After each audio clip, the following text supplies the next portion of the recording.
This recent announcement that you did about content moderation, how has that been received? Probably depends on who you ask. Right. But look, I mean, I've been working on this for a long time.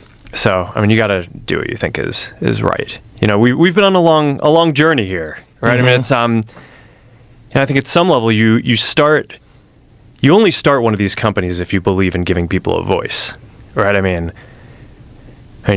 the whole point of social media is basically, giving people the ability to share what they want. Right. And it goes back to, our original mission is just give people the power to share and make the world more open and connected.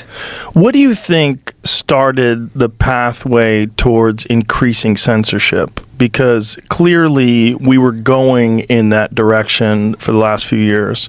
It seemed like we really found out about it when Elon bought Twitter and we got the Twitter files. And when you came on here and when you were explaining the relationship with FBI, where they were trying to get you to take down certain things that were true and real and certain things they tried to get you to limit the exposure to them.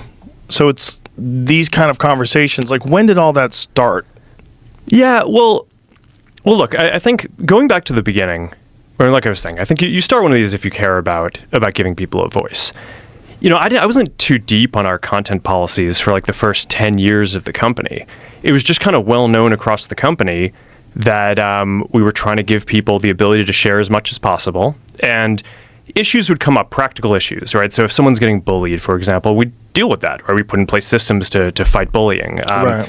If someone is saying, hey, someone's pirating copyrighted content on the service, it's like, okay, we'll build controls to make it so we'll find IP protected content. But it was really in the last 10 years that people started pushing for like ideological based censorship.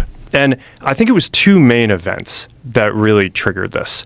In 2016, there was the election of President Trump, also coincided with basically Brexit in the EU and sort of the fragmentation of the EU.